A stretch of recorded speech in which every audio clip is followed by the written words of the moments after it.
Hi, ഞാൻ സുജിത രതീഷ്. എല്ലാവരും സുഖമായിരിക്കുന്നു എന്ന് വിശ്വസിക്കുന്നു. ഇന്ന് നമ്മൾ തയ്യാറാക്കാൻ പോകുന്നത് ഒരു ചെറുപയർ ദോശയാണ്. വളരെ ഹെൽത്തിയായ മുളപ്പിച്ച ചെറുപയർ കൊണ്ടുള്ള ദോശ കേട്ടോ. ഇതിന് ചീല എന്ന് പറയും, മൂങ് ദാൽ ചീല എന്ന് പറയും, ചിലർ പെരാസുട്ടു എന്ന് പറയും. അപ്പം നമുക്കിതിനെ ചെറുപയർ ദോശ എന്ന് തന്നെ വിളിക്കാം കേട്ടോ. വളരെ ഇൻസ്റ്റൻ്റായിട്ട് നമുക്കൊരു 5 മിനിറ്റ് കൊണ്ട് തയ്യാറാക്കാവുന്ന ദോശയാണ്. ഈ ദോശ തയ്യാറാക്കാനായി ഞാനിവിടെ 1 കപ്പ് മുളപ്പിച്ച ചെറുപയർ എടുത്തിട്ടുണ്ട്. മുളപ്പിച്ച ചെറുപയർ വേണം നിർബന്ധമൊന്നുമില്ല കേട്ടോ. ഒരു 1/2 കപ്പ് ചെറുപയർ എടുത്ത് രാത്രിയിൽ വെള്ളത്തിലിട്ട് വെച്ചാൽ രാവിലേക്ക് അത് നന്നായിട്ട് കുതിർന്ന് 1 കപ്പോളം ചെറുപയറായി വരും. ആ ചെറുപയർ ഉപയോഗിച്ചാൽ മതി. ഇനി നമുക്ക് ഈ ചെറുപയർ ഒരു മിക്സിയിലോട്ട് ഇട്ട് കൊടുക്കാം. അതിലേക്ക് ഒരു ചെറിയ കഷ്ണം ഇഞ്ചി ചേർത്ത് കൊടുക്കാം. അതോടൊപ്പം തന്നെ ഒരു പച്ചമുളക്, ഒരു 1/4 ടീസ്പൂൺ ജീരകം എന്നിവ ചേർത്ത് കൊടുക്കാം. അതോടൊപ്പം ഒരു 1/2 ടീസ്പൂൺ ഉപ്പ്, ആവശ്യത്തിന് ഉപ്പ് കൂടി ചേർത്ത് കൊടുക്കാം. എന്നിട്ട് 1/2 കപ്പ് വെള്ളം ചേർത്ത് ഇത് നന്നായിട്ടൊന്ന് ഗ്രൈൻഡ് ചെയ്തെടുക്കാം. മിക്സിയിലിട്ട് നല്ലപോലെ ഒന്ന് ഗ്രൈൻഡ് ചെയ്തെടുക്കാം. നല്ല സ്മൂത്തായിട്ട് ദോശമാവ് പോലെ വരണം, ഒട്ടും തരി ഉണ്ടാവരുത്. അപ്പോൾ ഞാനിത് നല്ല സ്മൂത്തായിട്ട് അരച്ചെടുത്തിട്ടുണ്ട്. ഇതിലേക്ക് നമുക്കിനി ഒരു 1/4 ടീസ്പൂൺ മഞ്ഞൾപ്പൊടി കൂടി ചേർത്ത് ജസ്റ്റ് ഒന്ന് ബ്ലെൻഡ് ചെയ്തെടുക്കാം.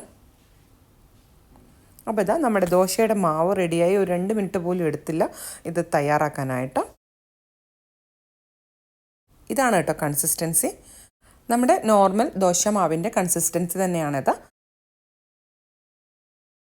ഇനി നമുക്ക് ഇതിനായിട്ടൊരു പാൻ അടുപ്പത്ത് വെക്കാം. നോൺ സ്റ്റിക്ക് പാനാണ് ഈ ദോശ ചുടുമ്പോൾ എപ്പോഴും നല്ലത്. കാരണം ഇത് അടിയിൽ പിടിക്കാനുള്ള സാധ്യത ഭയങ്കര കൂടുതലാണ് കേട്ടോ. പാൻ ചെറുതായിട്ടൊന്ന് ചൂട് വരുമ്പോൾ നമുക്കൊരു തവി ദോശ മാവ് ഒഴിച്ച് ഇതുപോലെ റൗണ്ടിലൊന്ന് ചുറ്റിച്ചെടുക്കാം.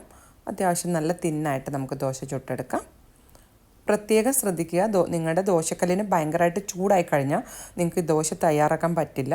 ദോശമാവ് എല്ലാം കൂടി ഉരുണ്ടു പോകും. അപ്പം പാന് ചെറുതായിട്ടൊന്ന് ചൂടാകുമ്പോൾ തന്നെ നമ്മൾ ബാറ്റർ ഒഴിച്ച് നല്ലപോലെ ചുറ്റിച്ചെടുക്കണം കേട്ടോ. കാരണം ഈ ചെറുപയർ ദോശ ഒരു പഞ്ഞി പോലെയാണ്.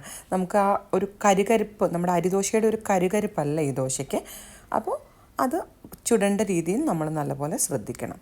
അപ്പോൾ ഇതുപോലെ മെറൂൺ കളർ വരുന്ന സമയത്ത് നമുക്കിത് ഫ്ലിപ്പ് ചെയ്ത് കൊടുക്കാം. എന്നിട്ട് മറുവശം ഒന്ന് വേവിച്ചെടുക്കാം. ഇത് ഒട്ടും ഓയിൽ ചേർക്കാതെയാണ് ഞാൻ തയ്യാറാക്കുന്നത്. നിങ്ങൾക്ക് വേണമെങ്കിൽ നെയ്യോ നല്ലെണ്ണയോ ഒക്കെ ചേർത്ത് കൊടുക്കാം കേട്ടോ. അപ്പോൾ ഒന്നുകൂടി ഫ്ലിപ്പ് ചെയ്യാനൊക്കെ ഈസി ആയിരിക്കും. അപ്പോൾ നമ്മുടെ ദോശ മറിച്ചിട്ടു. ഇനി മറുവശം ഒന്ന് കുക്കായി വരണം. ഇത് കുറച്ച് സമയം എടുക്കും ഒന്ന് കുക്കാവാൻ വേണ്ടിയിട്ട്. അപ്പോൾ ഇതിനെ ചെറുപയറിൻ്റെ ഒരു ഫ്ലേവർ, ഒരു നമ്മുടെ ചെറുപയറിൻ്റെ ഒരു രുചിയില്ലേ, ആ ഒരു രുചിയാണ് ഈ ദോശയ്ക്ക്. നല്ല ഡേറ്റ്സ് ചട്നിയും ഒക്കെ കൂട്ടി കഴിക്കാനായിട്ട് ഭയങ്കര സ്വാദാണ്. അപ്പോൾ ഈ ദോശ റെഡി ആയിട്ടുണ്ട്. നമുക്കിനി ഇത് പ്ലേറ്റിലേക്ക് മാറ്റാം. ഇനി അടുത്ത ദോശ ചുടുമ്പോൾ നിങ്ങൾ എന്താ ശ്രദ്ധിക്കേണ്ടതെന്ന് വെച്ചാൽ, നമ്മുടെ പാൻ ഇപ്പോൾ അത്യാവശ്യം നല്ല ചൂടായിട്ടുണ്ടാവും. ഈ ചൂടോട് കൂടി ബാറ്റർ ഒഴിച്ചാൽ നിങ്ങൾക്ക് ദോശ കിട്ടില്ല. അപ്പോൾ അതിലേക്ക് കുറച്ച് വെള്ളം ഒഴിച്ച് കൊടുക്കുക. ഇങ്ങനെ സ്പ്രിങ്കിൾ ചെയ്ത് കൊടുത്താൽ മതി. എന്നിട്ട് ആ വെള്ളം ഒഴിവാക്കിയതിന് ശേഷം ആ പാനിൻ്റെ ചൂടൊന്ന് കുറഞ്ഞാണോ ഇപ്പം. ഇതിന് ശേഷം വേണം ഒരു തവി മാവ് ഒഴിച്ച് നന്നായിട്ട് പരത്തിയെടുക്കാൻ. അപ്പോൾ നമുക്ക് നന്നായിട്ട് ദോശ ചുട്ടെടുക്കാൻ സാധിക്കും. ഹൈ ചൂടോട് കൂടി ഒരിക്കലും ദോശ ബാറ്റർ ഒഴിക്കരുത് കേട്ടോ. ഇതിൽ നമുക്ക് ഇതൊന്ന് ചെറുതായിട്ടിങ്ങനെ ഡോട്ട്സ് വരുന്ന സമയത്ത്, ഈ ചെറിയൊരു ബ്രൗൺ കളറൊക്കെ വരുന്ന സമയത്ത് നമുക്കിതിൽ അല്പം നെയ്യ് ചേർത്ത് കൊടുക്കാം.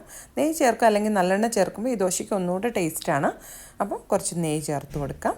നെയ്യ് ചേർത്ത് കൊടുത്തുള്ള ഒരു മെച്ചം എന്താണെന്ന് വെച്ചാൽ ഒന്നുകൂടെ കരുകരപ്പായിട്ട് നമ്മുടെ ദോശ കിട്ടും. അതോടൊപ്പം തന്നെ ഇത് ചുട്ടെടുക്കാനും ഭയങ്കര ഈസി ആയിരിക്കും കേട്ടോ. ഇനി ഇത് നമുക്ക് ഒരു വശം ഒന്ന് മറിച്ചിട്ട് കൊടുക്കാം. ദോശ ഒന്ന് കുക്കാവട്ടെ. എന്നിട്ട് നമുക്കിതൊന്ന് തിരിച്ചിട്ട് കൊടുക്കാം കേട്ടോ.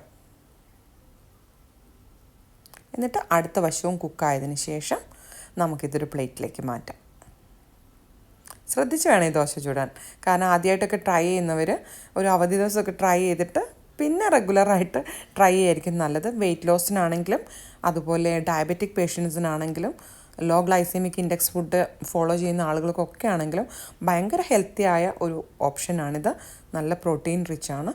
അപ്പോൾ നമുക്കെല്ലാവർക്കും ട്രൈ ചെയ്ത് നോക്കാവുന്നതേ ഉള്ളൂ. It's A very tasty breakfast recipe. നല്ല ഹെൽത്തി ആയിട്ടുള്ളൊരു ബ്രേക്ക്ഫാസ്റ്റ് റെസിപ്പിയാണ്.